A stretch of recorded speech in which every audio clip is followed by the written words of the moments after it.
not, what we'll do is we'll just reschedule them. So, guys, things pop up. They're probably having the same technical difficulties that I was having. So a couple things from last week. I hit it on a couple of items. We talked about, I got a message late last night from a guy, and he was saying that, he wanted to know, my thoughts on the new people. I mentioned a lot of new people coming into the industry, and he said that while I can't recall his name, but he said while he appreciated my stance, and that he loved what I said about, hey, everybody was new at one time, and we got to be patient with each other. We're kind of beating everybody up and everything else. I see somebody coming on. Is that at the same token that the new people need to be respectful, and so I kind of wanted to go back over that just shortly and kind of cover that. Is that, everybody was new when we started it in the very, very beginning. You were new. And first off, you got to come in with kit gloves. You've got to learn the ropes. You might have come out of a different industry. You might be, the smartest girl or guy in the room. But at the same token is that you've got to be patient. You got to earn your stripes. With that, though, is that your seasoned veterans need to be a little patient. Give people a chance, because remember how difficult it was back when you were new and you were kind of trying to learn the ropes. This industry can also be a little rough on people. And so I had a lot of people reach out to me on that and wanted me to kind of go back over that. And I'm on both sides of it. So, be an asset before you're an asshole. And then also just, be patient, be patient. So, well, look who we got on. How's it going, guys? Hey, what's happening, man? What's up, man? Living the dream. Sorry about the trouble. Renny had a little issue on too. Bro, don't start it so early, then you don't have to be dreaming all the time. Yeah, you could just wake up and be in reality, bro. Wait. Isn't it 9 o'clock where you guys are? I know, but he said he's living in the dream. It's like 5 o'clock there, isn't it? Like, y'all are crazy. Oh, no, it's 7. It's late. Oh. You stopped dreaming at what, 8:30? Right. Yeah, it's late. So hey guys, what's up, man? What's happening? Hey, thanks for having us on. Oh man, I mean, you two. The only thing I blew it on is I've got my Pints and Polishers shirt, but I wore it on Monday and it's dirty. Oh man, that's a shame, Renny. That's a shame. It. Hold on, we'll be right back.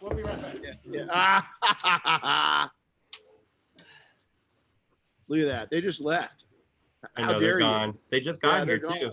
Hey, Renny, what we really love is we're still in the spirit of the inauguration. Hopefully you'll make it, man. We're still pulling. It wasn't 2020, but maybe 21. Maybe 2021, man. Yeah. Well, you know what? You'll have to take in. We've got a little surprise. I opened up our ballots in California, and Chris we'll be releasing something, today or tomorrow. So it's kind of fun with that, But here's the deal. I don't know if I want that job. Too late. Yeah. Too late. Yeah, I don't know. We're already pushing here. Yeah. I'm just We got 2 votes in Oklahoma already. Yeah, you got 2 from here. 2 from here. Right on. I love it, man. So hey guys, so let's jump into this. So how the heck? So tell us about your podcast, because it's probably one of the funner ones out there. Because it's you two. You can see. Just look at the two of you. Look at Wait, us. Did he just say we're funny looking? Really? Yeah. Appreciate it. I didn't say that, but I kind of meant it. I that direction. I think that's what he meant. Definitely. So tell where did you guys come up with the idea? How did that? I mean, how are you sitting around and say, hey, let's talk about beer and detailing? I interviewed detailers and asked them what things that they were into. And You got some weird answers back, huh? some very interesting answers. Like, hey, don't be that truthful about what you're into. Yeah. Let's stick to something. We couldn't do it on plastic dolls and blow ups. We had to kind of choose something that was an appropriate theme. As we know, detailers can have a lot of life experiences that they enjoy. Yeah. And, one of the most common that seemed to be an okay topic would be something that we both have done. Well, hell, one of our first times hanging out was I would take them cruising, and we would stop by Sonics and stop by different places, or we would run even when you're certain bad things, when you're a and, bad influence, and we just have always drank together a lot. So it is a natural thing. A lot of detailers drink, and we drink and we talk about detailing. So what you do after you drink cool. is up to you. Yeah. Right? Yeah. So hey, what was really fun is last night, our daughter's in flight school. She's a helicopter pilot. She's going after a commercial license right now in Southern Utah. So we took our youngest daughter over and met our oldest daughter in Vegas yesterday afternoon, and then drove right back home. But I was going by the hotel that we all stayed at last September, and I remember sitting back. It was cool to sit with you guys. Oh, when we were at the pool. Yeah. The one from Mobile Tech Vegas. Yeah. Is that what you're talking about? Yeah. Okay. Yeah. Little Narwhal. Little Narwhal was there. Little Narwhal was there. He came out and hung out with us. Yeah. For quite a while. But it was so cool to get to know you guys on that level of we just sat there after everybody had left, the show. We were still in town, or did they throw us out of the show? I can't. I think we all ran to the pool just because we were Okay, exhausted for the day. Yeah. I wanted to make sure. But, it was just really cool to sit with you guys. But yes, I was ironically, here I was going, just literally about 10 hours ago. I drove right by that location, but I was thinking about how good of a time it was and how I wish more people in the industry would get an opportunity to do that, to just hang out with people and get to know them a little bit and have a good time. Yeah. And so hey, let me ask you this. It's so sort you of like asked having community. That's good community. Yeah. Hey, so Renny, we as part of what we do, we enjoy beer, so we gotta have some breakfast, man. It's 5:00 somewhere. We're gonna have some oatmeal this morning. Oh, there you go. It's called Family Tradition, and it's a oatmeal stout. Look at that. Look at that. Hey, I'm still waiting. The next time we're together, I've got a beer from Europe that's been sitting in my refrigerator for about 2 years, and I've been waiting for it just because I don't really drink, but I've been holding off on this beer until I'm with you guys in person. It's that special of a beer. Oh, that's awesome, man. We'll I appreciate that. Yes, like that's like when I sent you that picture. I was in the Cayman last summer, and I was like, Renny, we found this awesome little place. I walked in. We smoke cigars. I like to smoke cigars. I always have too. I appreciate that about you. I've come to your smoking events. We took some pictures smoking cigars together. I've always enjoyed smoking cigars. And I walk into the cigar shop, and we're looking around at different cigars. And what's that guy in that corner doing? Well, he was from Cuba, rolling Cuban leaves fresh off of a table. Oh yeah. Absolute best of all time. I sent you that picture. If you remember, I was sitting there. Oh, yeah. So we were at the beach, and I was like, "Listen, man, absolute best cigar of all time. You didn't taste a thing but pure leaf. The next morning, you woke up like there was no like it was nothing. It was the most amazing." Well, cheers, guys. So how did you two become friends? I've heard the story. Matter of fact, I heard it a little more intimate last year. So how did the two of you, how did the two of you guys become buds? So Marty owned a car wash at one point, and he was on the hunt for one of the best detailers in Oklahoma to come grow his car wash for him. And I happened to roll up in a little Honda Civic. And I was like, "Hey, I'm the guy." He's like, "You're hired." Hey, and his whole business changed. I mean, the revenue skyrocketed. It was awesome. I went to Chili's like every day and drank beer and ate chips and salsa from like 3 to 5 o'clock. It was the best ever. Somebody would get mad when they got out of school and came to work because I would just leave and go drink beer, and he would run the wash for me. Little did I know I was that awesome. There was no need for you there anymore. Hey, right, exactly. Yeah. It was how long ago was that? That was 07. Well, so you would have started 07. I started we built the wash and opened in 06, 2006. Wow. Do you still have the wash going? The wash is operational. I sold out. So he went his way and I went my way. So I went and built a mobile detailing company, and he went chemical sales, right? Yeah. Yeah. Right. Well, I took a brief tour of a big mistake in my career, right? A massive mistake in my career was selling out of the wash, and I went to go work for I was supposed to build a chain of washes, but 8, 9, and 10 happened. hey, when recessions hit, there's things that happen, which is why from our podcast, we've been saying over the past years, be ready for the recession that's coming. Last year, we hit hard. Be ready, be ready, be ready. Just because if you've gone through it, you kind of start seeing and hearing and knowing what to do. So we encourage our community, hey, be ready for the coming recession. It gets really tough. That, that takes us right into to another topic. We'll come back on another one I've got. So, COVID, for some, it's been, we were shut down for 92 days, and if you're reading the writing on the wall, I think they could do it again. And so what's your message to people? Okay. So you got an economy right now, a lot of detailers, the business is smoking. I mean, it's just smoking hot. Some are struggling a little more. So what's your message to what do you do to prepare? Shut down, slow down.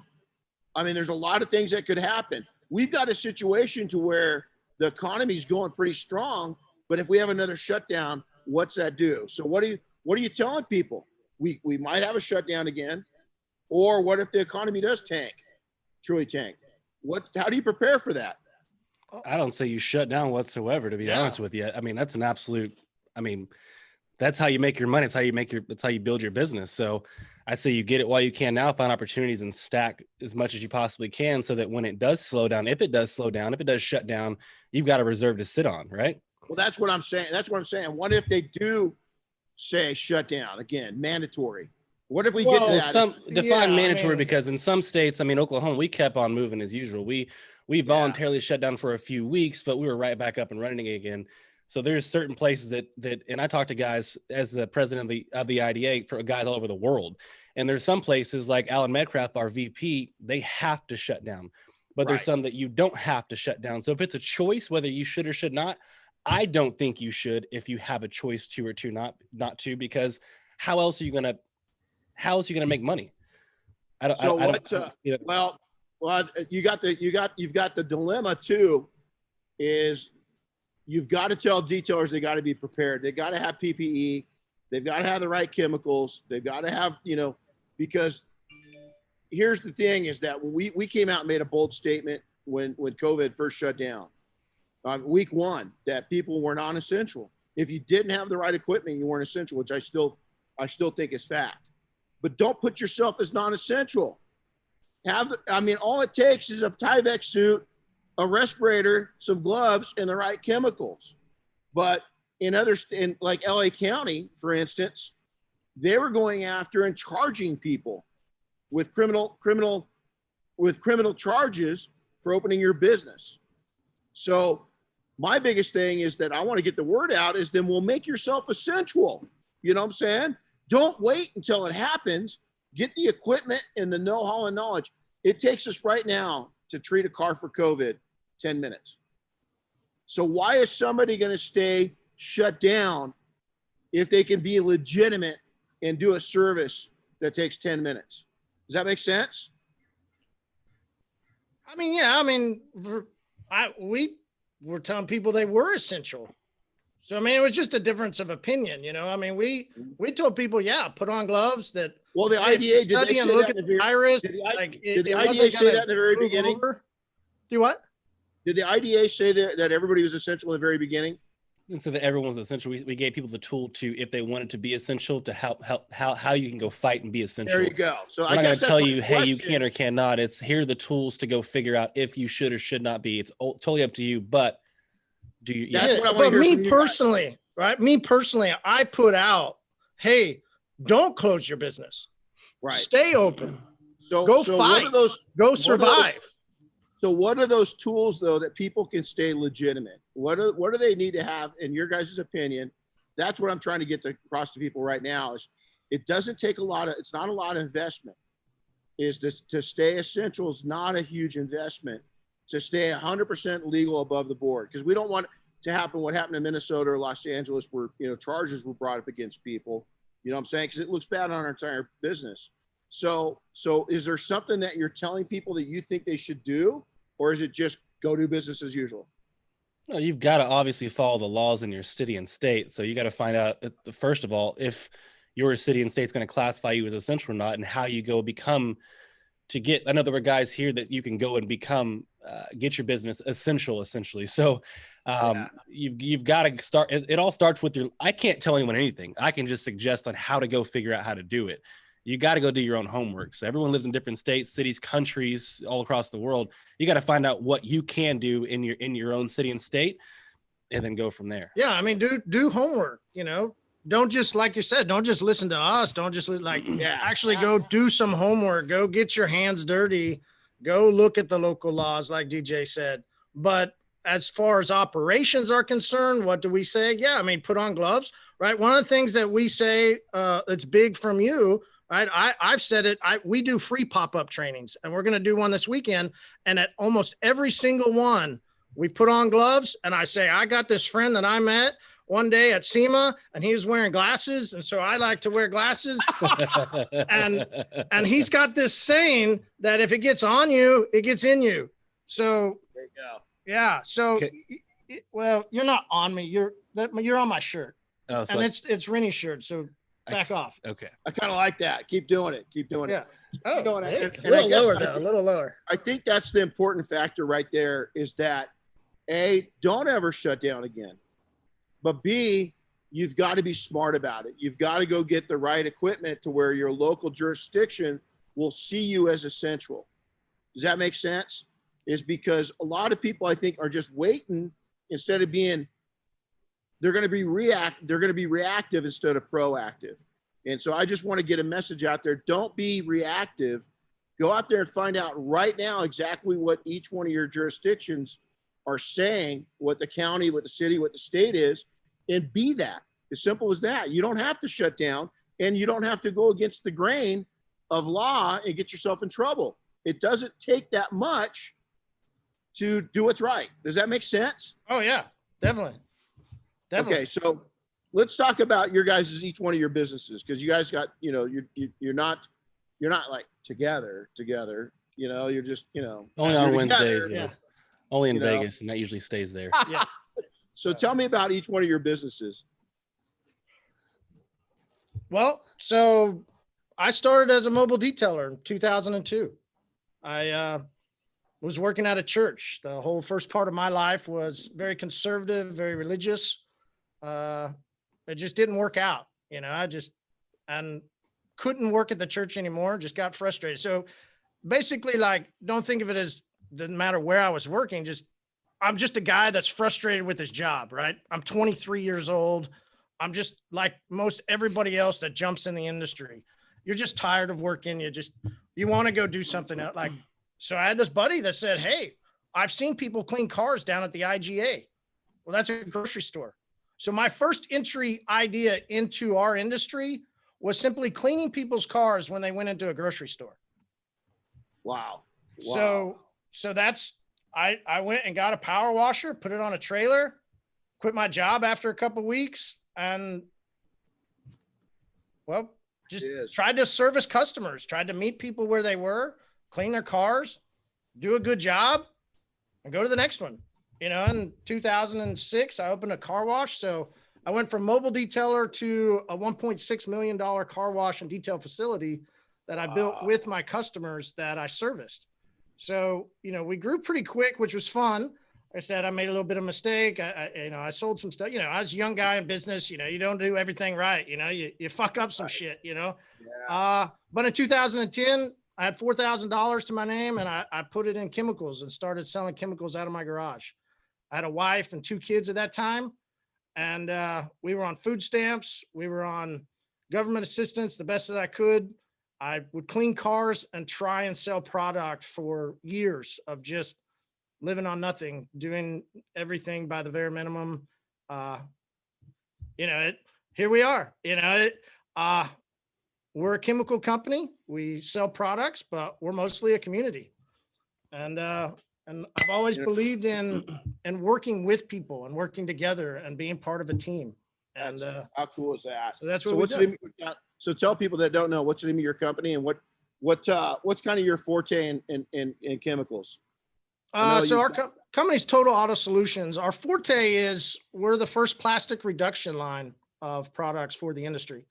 What a lot of people, when they go get a water bottle, right? If you drink from a water bottle, you drink it, you go put it away. Well, that water bottle lasts 400 years. Wow. So if a water bottle that's this thin, just look at it and then hold it up next to one of the spray bottles, right? Hold it up to next to one of our industrial spray bottles. Hold it up next to a cube that you might have back, right? Cubes, industrial grade cubes are this thick. So if a water bottle lasts 400 years, Renny, how long do you think industrial grade plastic lasts? Oh man, biblical. It's going to last, I mean, thousands of years. Seriously. Right? You know? So what we've done as a company is we're trying to help detailers save. That's crazy. Right? That's so You're going to awesome. save on plastics, but then save on money because we don't ship water. A lot of companies ship a lot of water out. We've reduced water from the formula and we ship in a bag. So if you've seen like Tide refill bags where they refill and that's what they teach, we're that for the industry. We're the plastic reduction line that is helping detailers save money. And we do it off of an app. So we're one of the first companies to develop an app, and it's called the Detail Supply app. So it's that's so fun. Cool. And I mean, and so you got coatings now too, right? So you've gone into coatings. I mean, that's just, so go back. Okay. So, you know, as a guy that spent part of his life with my mom and grandma on welfare, food stamps. So take me through the road to get from that point. You know, 08 sucked, you know, right? I mean, 08, 09, 2000. I mean, it just sucked for everybody. You survived. We got through it. We learned a lot, right? That's what I tell people. I say, man, those years were, it was tough years, but I don't know if I've ever learned what I learned in the short time period that I learned more during that time period than the rest of my life. Come on. More about myself, good and bad. More about business, good. More about finances, good. More about people, good, right, and bad. So take us through that journey. What did it take to become, you know, hurting like that to where you're at now? A lot of time. A lot of hard work. Never quit. Yeah, but I mean, time. I think what a lot of guys getting into business, they expect, right? Because they hear from some brand rep that they can make $2,500 on a detail or make $1,000. Like, I think a lot of detailers struggle with time. They don't understand the amount of time that it takes. So what did it take? It took time. Even it doesn't matter how hard you work. You could always work hard, but there's only so many hours in the day. So it just takes a lot of time. You can't waste them. You'll be 50 years old before you know it, and you'll go, where'd all the time go? No, he's almost there. You know? He's almost there. The beanie's covering up the. Renny, there's a reason both of us wear beanies. Yeah, look at that. There you go. There's a right? reason. I think Renny's more clean shaven than you He's are. Like, I haven't gone the full. You're a little scratchy. I just haven't gone full razor. You gotta embrace it. Gotta embrace it. I'll be there for your first time. I'll walk you through. Wow, we should get that on camera, actually. So Mobile Tech Orlando 2021, Renny's going to shave Marty's head. Okay. I like that. I like that. All right. You guys heard it. Needs to be done. And I'll bring my special beer. Oh. So, you know. Okay. You know, while having the beer. There we go. Let's do it. Hey, because we'll be stage again. Mobile Tech Orlando. We're on be the on stage. So let's reserve a time. I'll get with Chris. Chris is listening. Chris, we'll work that out. We'll set you a schedule. Yeah. Shave my head. Let's drink your beer. I like it. Let's do it. I like it. And so it's DJ. So let's go through your business real quick. Yeah, a lot quicker than that. No. So I worked at the car wash for Marty for quite some time. Oh, it froze up. There you go. Be back. Gotcha back. Cool. Yep. So I worked at the car wash and detail shop for quite some time, running that for a while, and then I ended up going out on my own. It was the winter of 2009, I believe, going into 10, and I had a little 99 Ford Contour, and Marty had contacted me one day and said, "Hey, I've got this. There's this new way to wash cars that doesn't require any water." I'm like, "You're out of your freaking mind. I'm sitting here at the car wash right now as we're on the phone washing cars through a tunnel. There's no way you can wash car with no water at all." So a couple of days later, I went to his house.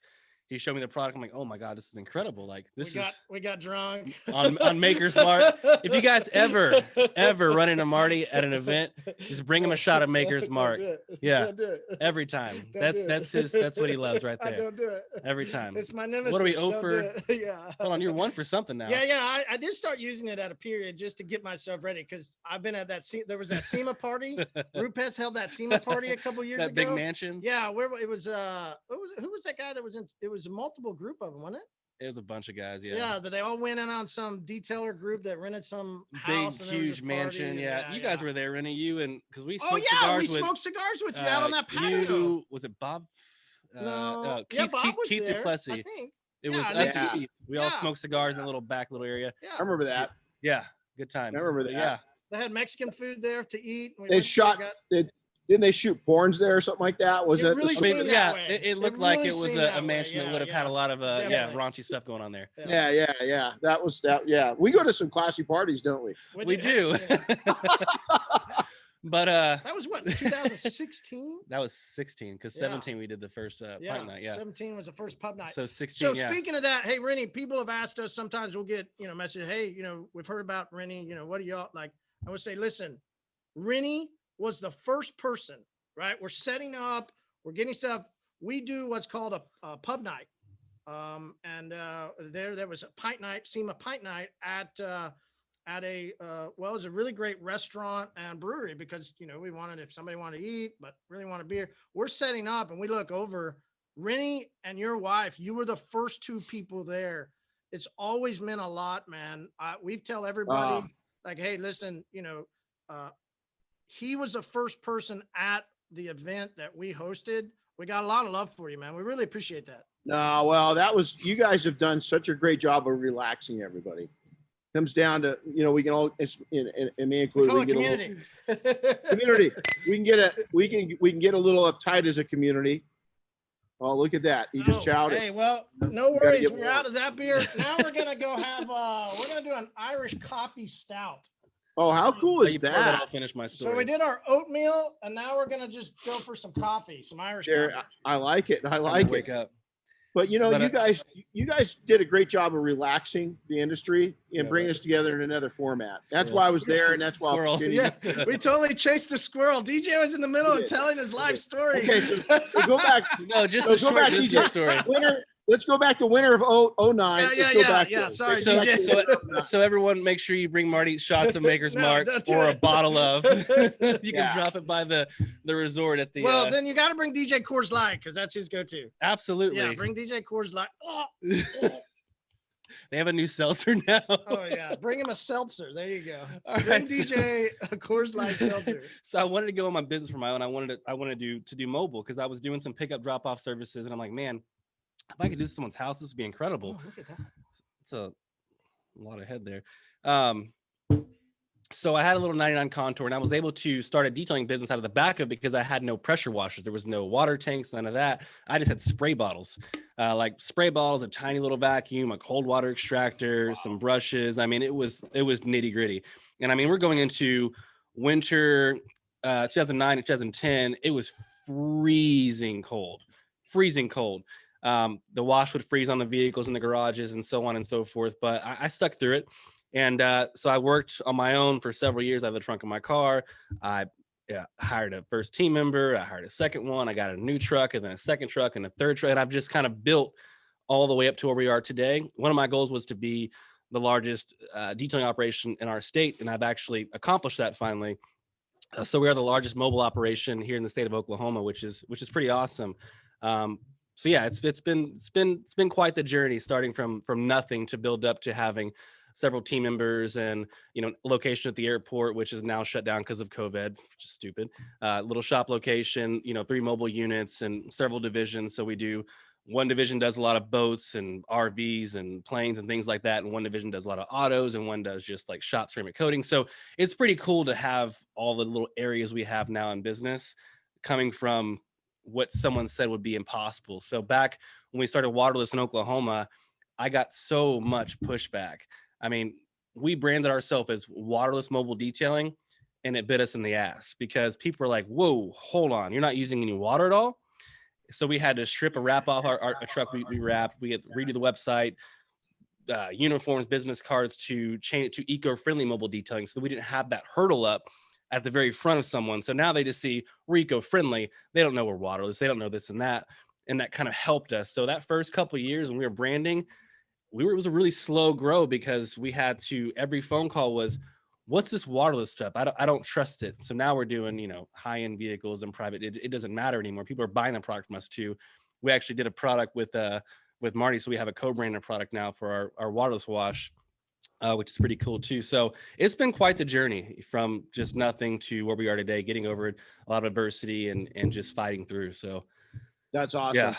So let's go to something that's really important to all of us, and the IDA. So let's jump in the IDA. And I don't know if you heard last week, I kind of went on a tangent. People ask about just people ask about the IDA, and the way I put it is that, hey man, it's when a guy like me with 30 years in business sits in one IDA webinar,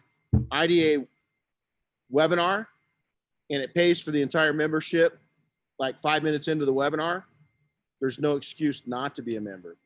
And just what the IDA is doing for the industry as individuals, and I've been around the block a lot, and the IDA is something that Diane and I are both very proud of.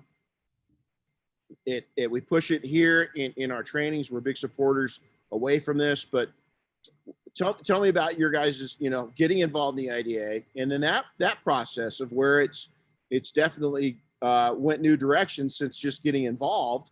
It's gotten a lot deeper than that. So I'd love to hear it from you guys.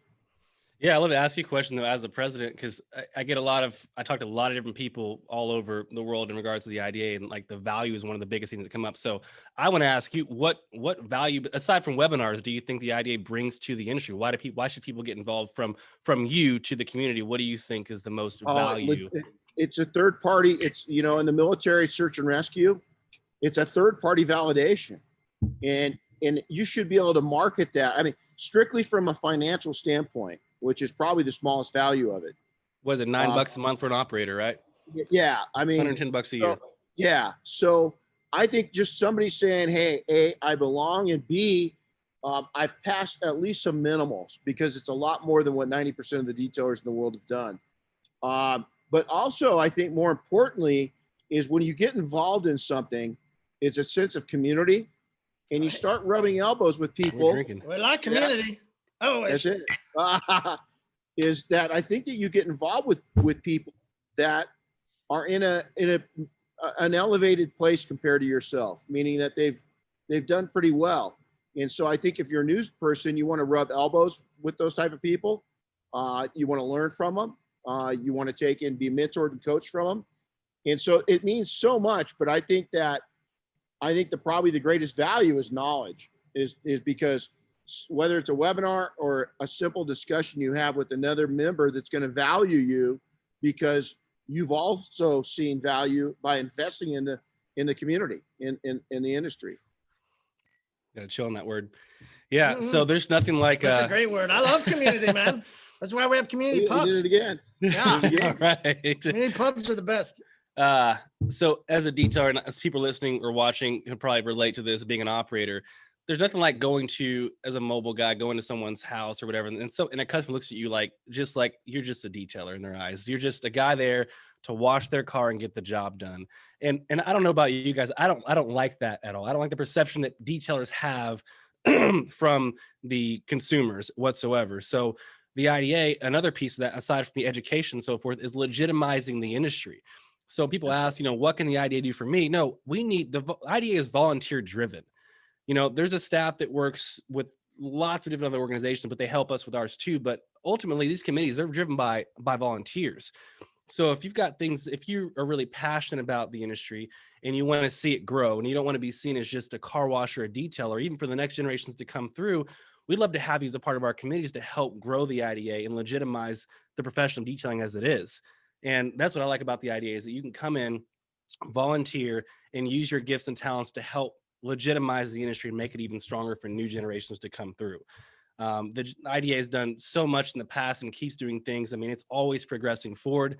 Right now we're working on a consumer awareness piece to where we're doing a website to where we're going to have it to where it's a consumer facing website where consumers can go to and look to find IDA certified detailer wherever they are in the world and so forth. So we're working on things like that, which is a huge task, but still there's just so much value in what the IDA is doing, but you have to get involved to help legitimize the industry. It's just not a hired staff there just doing things for you and you just pay your money and reap the benefits.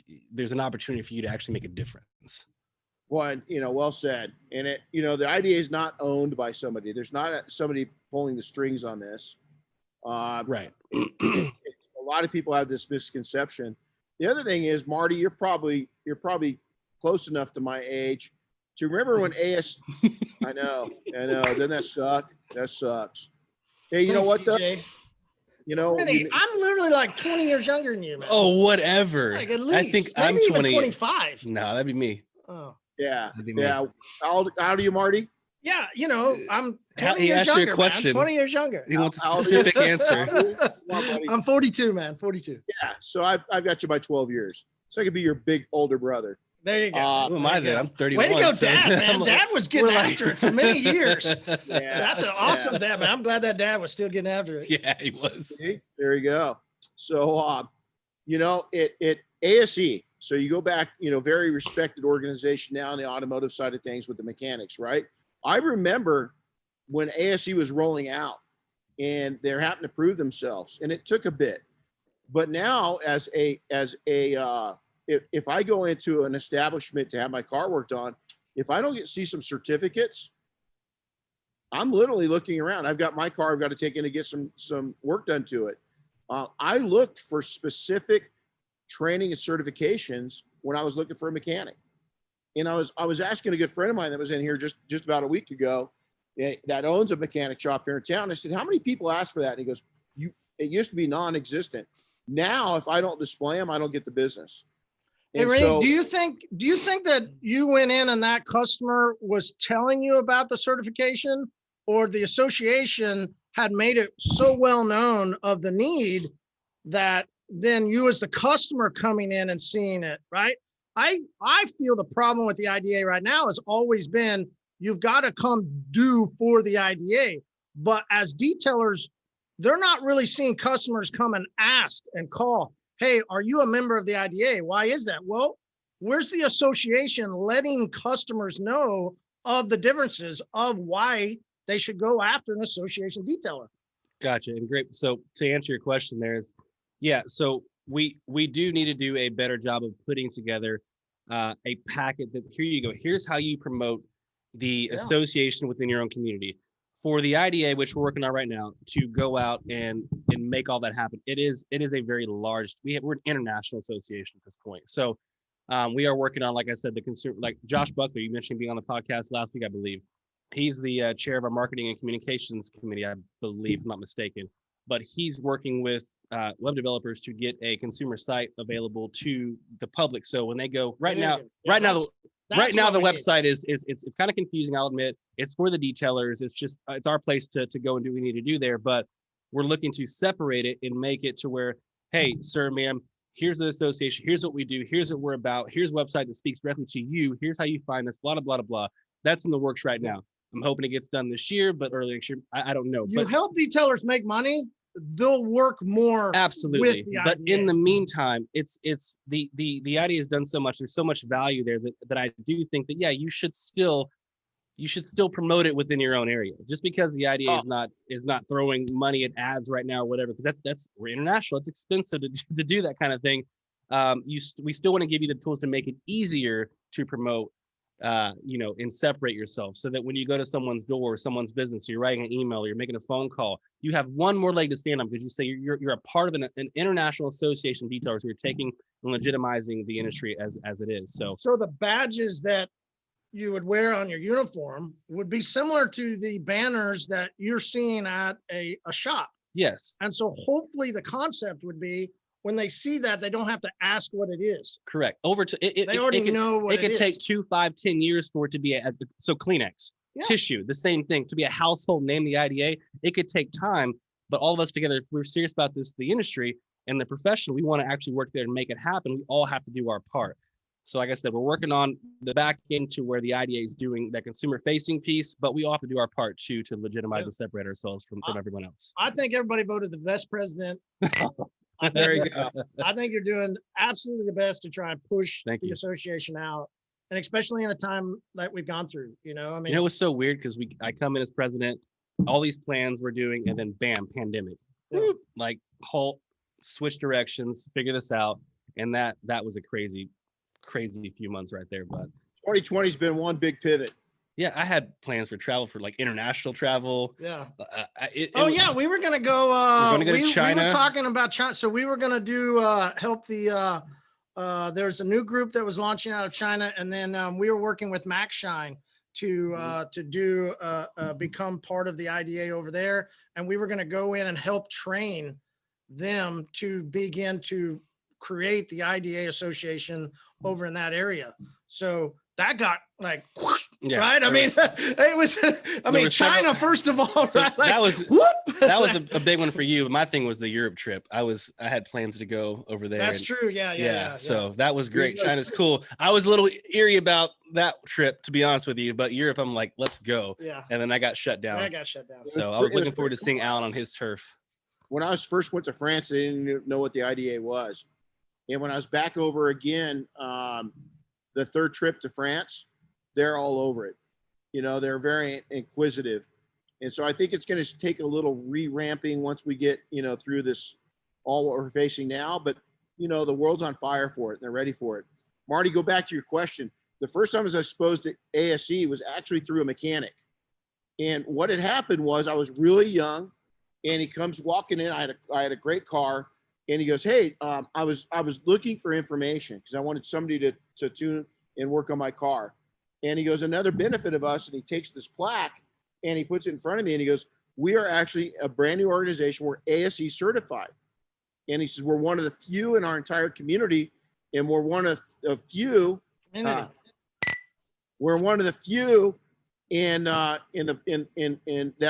work on Porsches that are ASE certified. And so that was the first exposure. But then within a year, you started seeing television and print ads pop up and educating the public.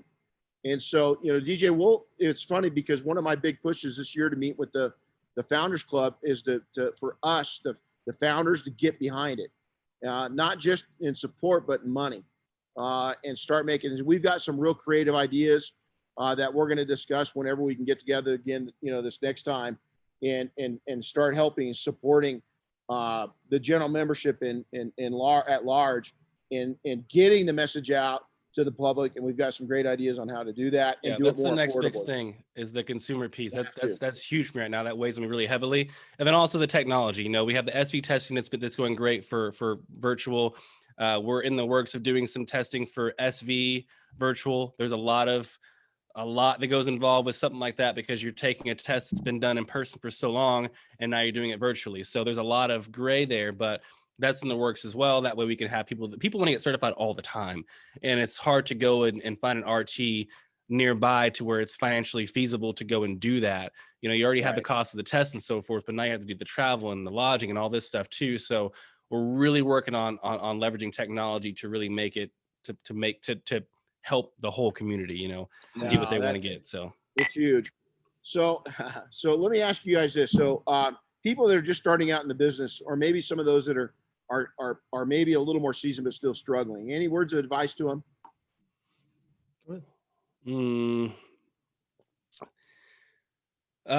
Words of advice, people that are, so really just focus on your bottom dollar, really, honestly, what it takes to run your business, focus only on your local community. Jesus.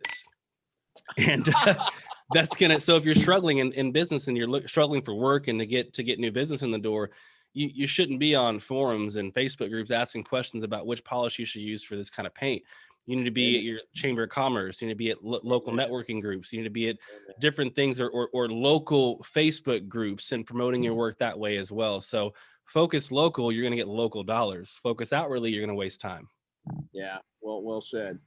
And then what's some of your guys' what do you want to do with your personal life? What do you guys like to do for fun? But is there anything you mentioned travel, DJ? Look at that. I'm having fun right now. Check. We work. Number one thing is work. I mean, it's just that I think that would be my suggestion. Find what you enjoy and do more of what you enjoy. Yeah. I think that a lot of people, I think what I always tell people is keeping my feet active in search and rescue and the guard. It keeps me fresh when I have other interest. And when I come back into detailing, when I come back into my businesses, is I feel I'm more interesting to my customers. I feel I attract more. I think when you just do one thing so much, and I don't think you become 360. I think you become one directional only. And I think people read into it. I think people like to do business and are attracted to interesting people. And so I think that if you can get a hobby, whether it's golf or, even a serious reader or something like that. So what do you guys like to do for fun outside of work? Outside of work?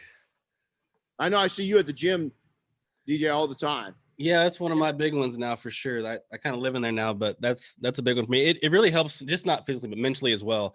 I'm mentally sharper at this point, and that helps me overall with just attitude, to be able to do my job as a dad, a business owner. It really helps overall. So, but yeah, there's more than just a physical. Yeah, that's a good benefit to look great, but the mental is huge for me as well.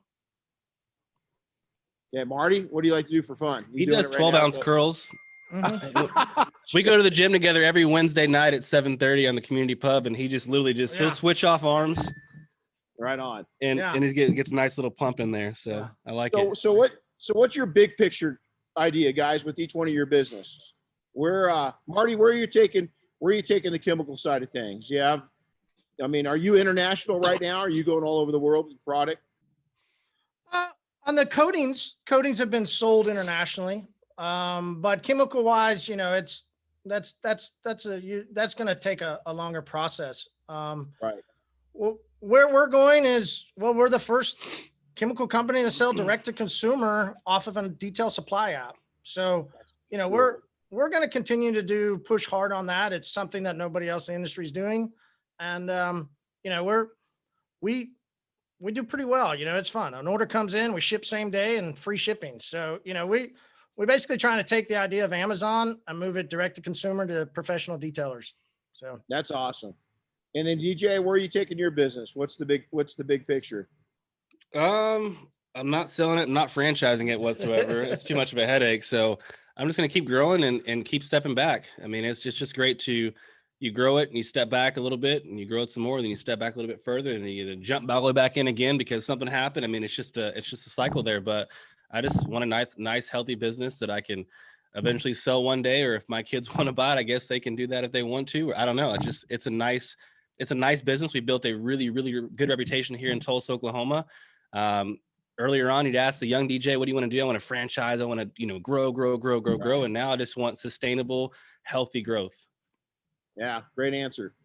But me personally, I do a lot. I love now to where I'm in a position where I can mentor a lot of different guys. So I spend a lot of time one-on-one with detailers, DMing on Instagram or Facebook, and just really helping them with their business. I fail all the time. I still fail to this day. So I teach from my failures of what I did before. And I spend a lot of time now, not just grow my business, but really growing other people's businesses as well, helping them get started up, find business names. How do you do LLC? How do you do this? How do you do that? How do you hire your first team member? How do you fire someone? How do you write a training program? How do you operations program? How do you take payment? How do you do invoicing? How do you do signatures? How do you do a lot of that's me. I'm full business. You ask me what pad to use for a paint. I'll try to help you, but I'm not really enthusiastic about, yeah, man, you should try this and send me a picture of the after. It's just not my thing. It's business. Right. I want people to do what I've done here in my community there so that they can have a good sustainable lifestyle too. Yeah, and it's while I love the shine, I think the entrepreneurial side of it is, I think that's lacking in our industry. I think we need to get that across to people is that, 90% of what we do is relationships and business.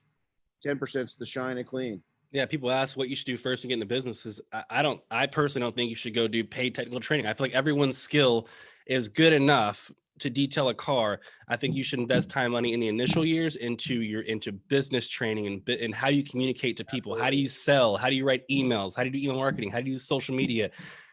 All that first. And then if you want to go tighten up your skills and go get better and charge a higher price point, by all means, go ahead. You have customers coming through your door right now. But if you don't have customers coming through your door, you shouldn't go figure out how to detail better. You should figure out how to promote better, right? That's just where I'm at. In our 5-day training, we do between 60 and 70 hours. And I'm going to tell you right now, and that's just when we're together training. During that, it's probably half of that is working while we're having business discussions. It's that important. And I wish more people felt that. We have 1-day extreme physical trainings, skill trainings. And we have 1-day marketing trainings. Our marketing trainings, our 1-day extremes, should be packed. But, everybody wants to know how to put a pad on a polisher and make it shine. And you know what? I hate to say it. That's the easy part. Yep. That's the easiest part. That's the easiest part. Is the other stuff is a lot more important. So leading out of here, and then we'll see if we got any questions.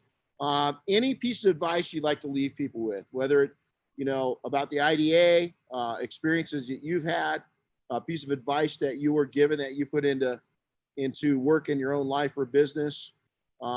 Anything you'd like to leave people with? Man, stay in your lane, grow your business, do what's best for you. And we would love for you to be a part of the IDA to help legitimize the industry. But, we want you to be successful in your own businesses too. So when the time is allowed for you to come volunteer and be a part of the community and grow the industry, we'd love to have you at the IDA. It's the best platform to help grow the industry and legitimize it. But stay in your lane, your local communities, focus on your local dollar and don't focus outwardly. Yeah. For me, I'd say careful who you listen to. There's a lot of mistakes that I made in my career because I listened to people that weren't in business, whether that was a paid salesman that was just trying to sell me something, whether that was somebody in my inner circle that didn't own a business that was giving me advice. I took a lot of advice from people that I shouldn't have, and it cost me years and it cost me a lot of more pain and struggle than I should have had to gone through. So absolutely. If you're a business owner that's been able to evolve and make it, then you have something inside of you, right? You're different than other people. So listen to your own inner self more, try and figure out things on your own. And the more you invest into yourself and less into what a brand rep or somebody else is going to say, the better you become as a business operator because you're investing in your own self. I'm very careful of who I let as a mentor into my mind. And I've got some great mentors on different aspects of my life, not just one. I've probably had about a half dozen really meaningful, life-changing mentors that have entered my life. One of my latest ones was about 10 years ago. Vince Smith, local entrepreneur, was a lumber guy.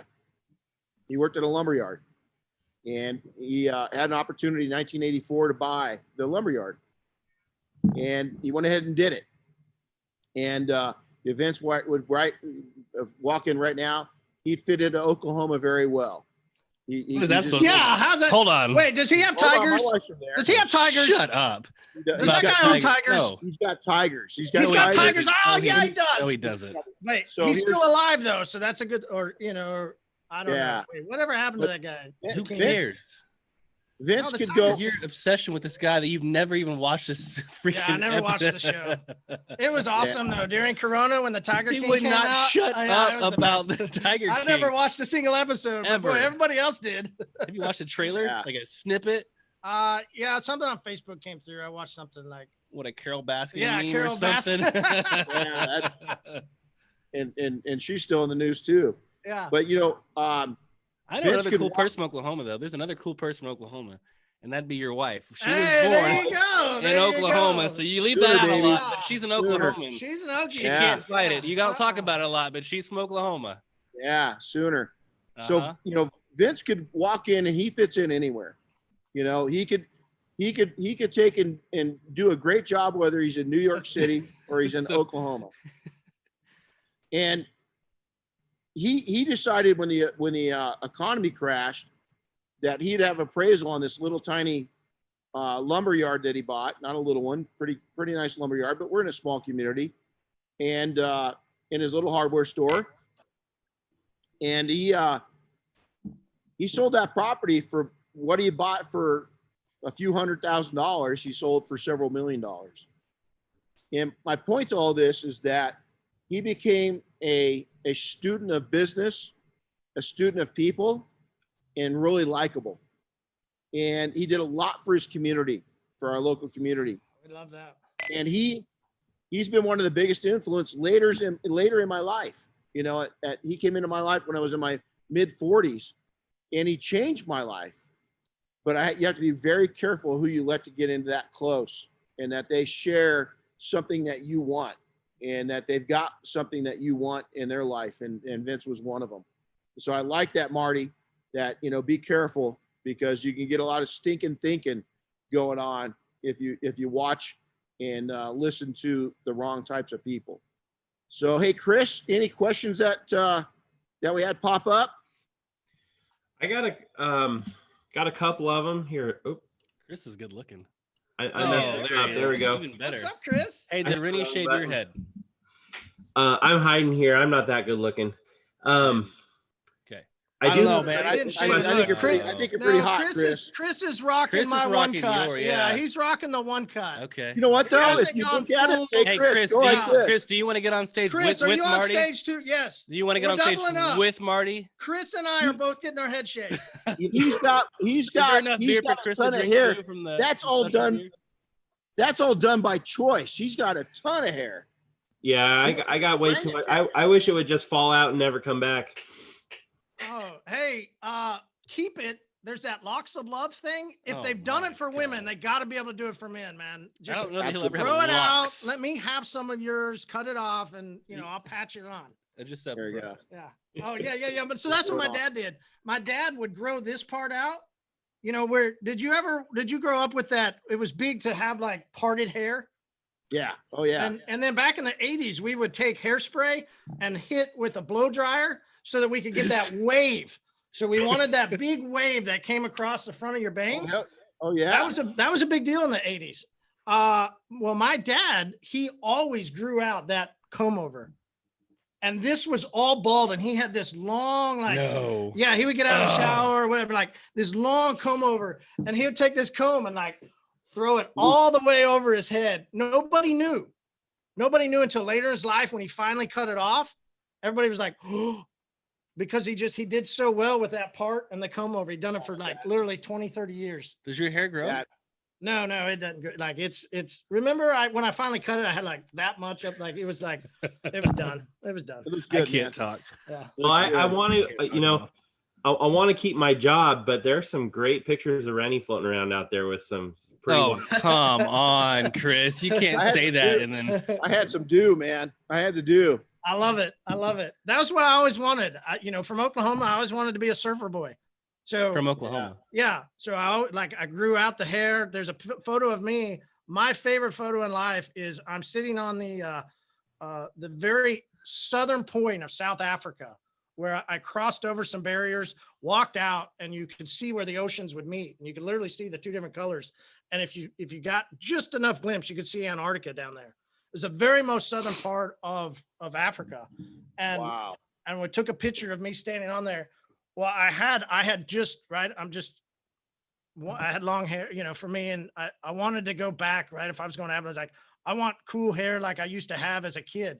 So I went into Walmart because I went to school in Arkadelphia, which is the metropolis of Arkansas, right?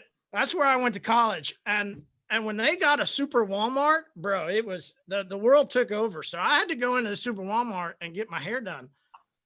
Listen, I'll show you a picture. It's yellow. I didn't realize I'm colorblind. I didn't know it was so fucking crazy. So I'm sitting there on this very last, would never get this photo again. Best photo of my life. And I'm there with like this bright yellow, bushy, like all this hair coming down, and it's just bright yellow. It's a horrible, it's horrible. Oh my God. Yeah. Did you have a mullet? I did not have a mullet. I didn't. I never had the party in the back.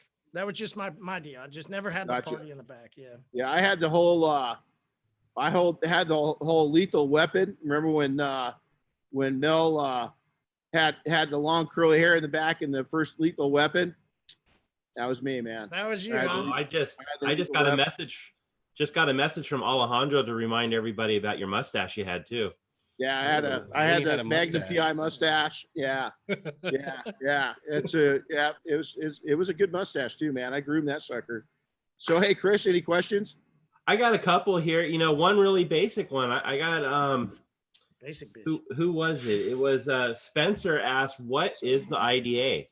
So what he asked. Right? That answers the question. Is there value? They didn't even know what it was. What is the IDA? What is the IDA? Yeah, now, I don't know, maybe he's new to this, but when somebody asks you, when a new person outside the industry or even in the industry comes to you and says, what's the IDA? What's your response? It's a great question. I mean, it really is. It really is. DJ, go. You're president. Yeah, I'll answer it again on this podcast for the fifth time. No, I'm kidding. I'm totally kidding, bro. Totally kidding. But no, the IDA is an international organization to promote the success of detailers. We have several different committees that do different things to help push the industry forward: certification, marketing, communications, trade show. There's a founders club. I mean, there's just so much involved to really help push the industry forward. So different things you get are like webinars, you get networking, you get all kinds of things like that too. So it's really it's a place for detailers to promote the success of their businesses. So it's definitely a place to get involved with for sure.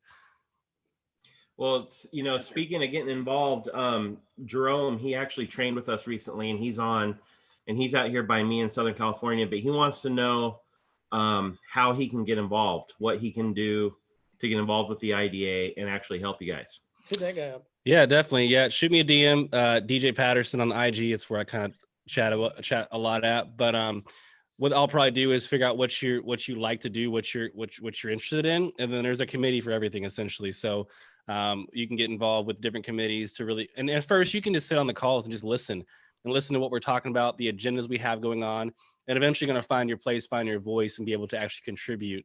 But I mean, the first several years, me being at the IDA. I just sat and listened and just understood what was going on behind the scenes and so forth until I found my place, found my voice and so forth. And that's kind of how I got more and more involved and dug deeper. So cool. I'm getting some fun questions coming through on Facebook. All right. So, hey, thanks, Ian. Ian's listening. Ian said you look like Christopher Reeves in that chair. Oh, thanks, bro. Oh, yeah, that's rough. That is rough. Hey, Alex Hazard's on. He wants to know who your favorite staff member is at the IDA. Oh, what a biased question. Yeah. That's really well done, Alex. Cheryl. Cheryl. The answer is Cheryl. Your mother. Your mother is my favorite. You Great might answer. Be second, but Anne's pretty cool too. So yeah, Cheryl. Actually, here's a good one. Harry Sandwith, he's big into motorcycles. He wants to know when the IDA is going to start doing certifications for motorcycle detailing. Alex is on, so yeah. Alex is the head of the certification. Don't we have we just launched a marine one, so I would assume motorcycle would not be too far behind. But we did launch marine, which is great. Harry, I know Harry's one of my buddies. He'd be a great one. He specializes in bikes. Harry, it'd be great for you to volunteer and help them put something together because it really needs to be done. It'd be huge. Yep. You know what else is huge? The IDA. Where do you think I was going with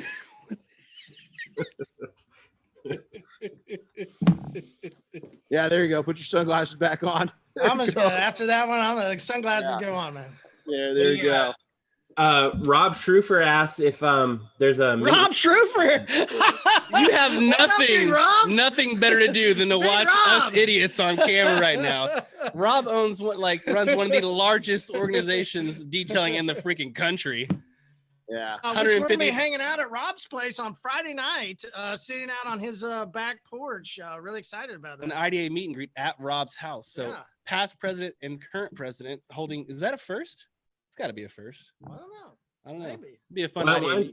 Why don't you guys tell everybody, what city that's in and how they can find out more about it? Yeah, for the live listeners, for sure. We're going to be, what city is that? It's Baltimore. Well, he's in a little His house. Well, yeah, I mean, but whatever. In the Baltimore area, Friday from 6:30 to 8:30.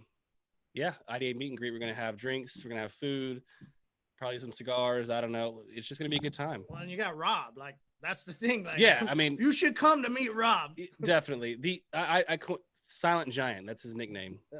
I mean, no one would know the level those guys at. Yeah. At all, unless you sat and talked and asked a few questions. He's extremely humble. He's hit he's hit baseballs out of stadiums you've never heard of. You know, correct. The guy's just that guy's he's so what did he ask the question? Yeah, sorry. We've had some breakfast this morning. There you go. What was that, Renny? You were about to say? What did he ask? Mr. Rob asked a question. No, he was just asking if there was an IDA meet and greet. He was trying to get promoted. There you go. Okay, there you go. Alex wanted to know what the best. Yeah. Rob wants to know if there's. There you go. Kick these guys off. There's got to be a way you can kick them off. That's funny. All right, Chris. Anything else? No more questions, but I thought I wanted to share something that about the IDA that Ian Ramelkamp shared a couple weeks ago on our podcast when we were asked about it. He said the IDA is another tool for your business. You don't buy a new DA or an extractor and leave it on the shelf asking, when will you make me money? You have to put the tool to work in your business. And I thought it was a great quote. So I wanted to kind of end things with that one. Yeah, I listened to that podcast, Renny. Ian put out a lot of really great info. I mean, Ian's got a lot of different ways of thinking that, people don't. When you talk to Ian, you should talk to him and get to know the way he thinks, because he thinks differently than a lot of other people in the industry. He does. He's brilliant. Yeah. Guy's brilliant. He's tactical in his thinking. It's pretty unreal. It was cool to have him on the board this year for sure. Right? Yeah. He's a wealth of knowledge and a wealth of energy, to tap into. So, hey guys, I'll leave it at this. So people have got to, listen to the podcast. If you're at a live event and these guys are there, you got to go meet them. You won't miss us. You'll hear. You'll hear us.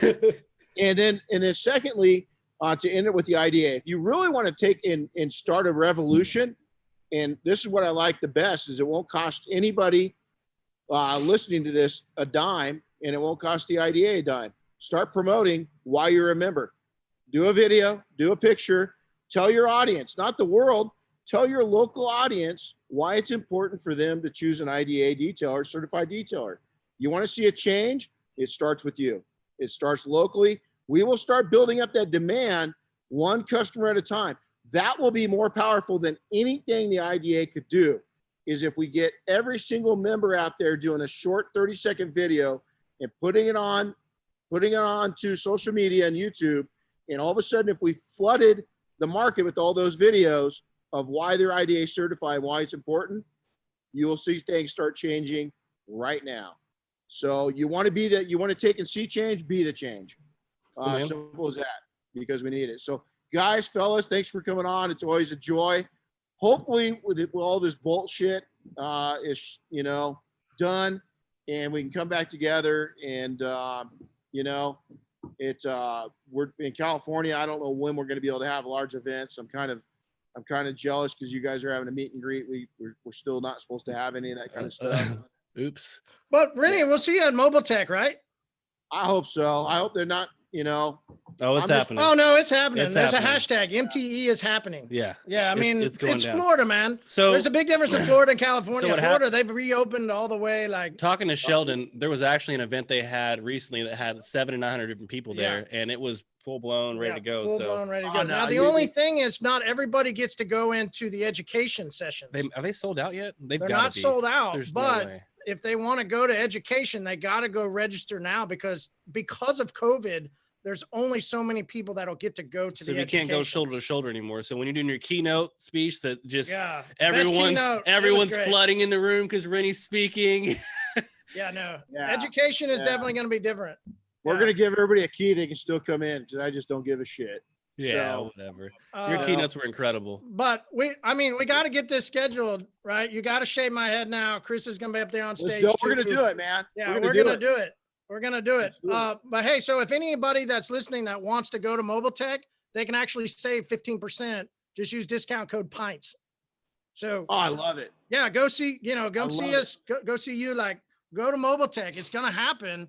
But if you wait, you might not get to go into education. And that's one of the most crucial days there. Outside of the networking that goes on after the event or during the event, or education days is one of the most important things. When I first started going, I didn't go to education day, mainly because it was more technical. It was more like paint polishing with Mike Phillips is incredible. I love you, Mike Phillips, but I just don't like to just sit and I don't like hands-on stuff. I like business, like learning things and stuff like that. Absolutely. So it's become more robust as the years go on. And now it's just, it's incredible. There's a lot of business knowledge in the education days. So if you don't go to I think that's what they're mostly pushing this year. You got a lot of that. And I think there's sanitation stuff. I think there's a lot of stuff relative to. Right. But paint pads and all that's great. It's good knowledge for entry-level people for sure. But you're going to make more money in your local community if you use this. Community. Amen. Best tool you got. Hey guys, take care. It was great chatting with you, and thanks for all you do at the industry. We'll see you in February, and we'll talk to you soon. So happy detailing, everybody. Take care of yourself. We'll see you soon. See you guys later, guys.